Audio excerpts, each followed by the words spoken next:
झारखंड के टाइगर जगन्नाथ महतो अब हमारे बीच नहीं है। जगन्नाथ महतो ने जीवन में जो चाहा वो पाया।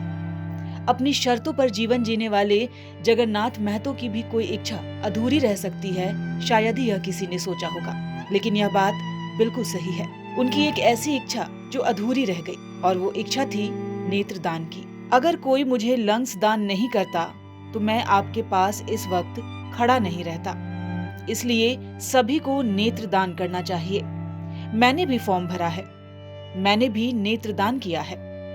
इससे बड़ी और क्या चीज हो सकती है कि आपकी आंखें किसी को रोशनी देने का काम करें। यह बातें जगन्नाथ महतो ने रन फॉर विजन कार्यक्रम में बतौर अतिथि के तौर पर कही थी, लेकिन उनकी ये इच्छा पूरी नहीं हो पाई। हम भी आज हमारे को मेरे प्रति दान किया है, लंग्स दान किया है, तब आज आपके मंच में खड़ा है। यदि लंग्स दान नहीं होता तो शायद हम नहीं रहते। इसलिए ये जो नेत्रदान कार्यक्रम है, हम कहेंगे आप लोग से, आज भी हमने भी फॉर्म भरा है। मेरा नेत्र से यदि किसी का रोशनी मिल जाए तो इससे बड़ी बात कुछ नहीं हो सकती। ऐसे कई लोग हैं जिनका सपना होता है कि समाज के लिए कुछ ऐसा करे जिसे समाज सदियों तक याद रखे। कुछ ऐसी ही इच्छा राज्य के शिक्षा मंत्री स्वर्गीय जगन्नाथ महतो ने भी जताई थी, लेकिन अफसोस उनकी यह इच्छा अधूरी ही रह गई। उनका यह सपना उनके साथ चला गया। उन्होंने कभी कश्यप आई मेमोरियल हॉस्पिटल में नेत्रदान की इच्छा जताई थी। जगन्नाथ महतो ने इसके लिए आवश्यक प्रक्रिया भी पूरी कर ली थी। उन्होंने फॉर्म भी भरा था।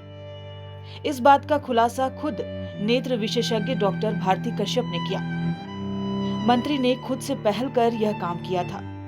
उनकी इच्छा थी कि भले ही हम रहें न रहें, लेकिन हमारी आंखें किसी को रोशनी देने का काम करें। डॉक्टर भारती कश्यप ने न्यूज विंग को बताया कि उन्होंने नेत्रदान के लिए सारी आवश्यक प्रक्रियाएं पूरी कर ली थी, लेकिन चेन्नई में जगन्नाथ महतो का निधन होने की वजह से नेत्रदान की प्रक्रिया पूरी न हो सकी। इस काम में परिवार की सहमति भी जरूरी होती है, जिसकी प्रक्रिया पूरी न हो पाई। इस वजह से मंत्री स्वर्गीय जगन्नाथ महतो की इच्छा अधूरी रह गई। बता दें कि कोरोना के दौरान जगन्नाथ महतो काफी बीमार हो गए थे, जिसके बाद उनका लंग्स पूरी तरह से खराब हो गया था। किसी ने उन्हें लंग्स दान किया। उसके बाद उनका यह सपना था कि वो भी अपने नेत्र किसी को दान करें, लेकिन अफसोस कि जगन्नाथ महतो की यह अंतिम इच्छा अधूरी रह गई। न्यूज विंग के लिए अक्षय झा की रिपोर्ट। इस नए साल में भी हमारा साथ होगा, दिलों में वही विश्वास होगा, है हमारा वादा, अब बनाएं इंडिया को मजबूत ज्यादा। Wish you all a very, very happy new year.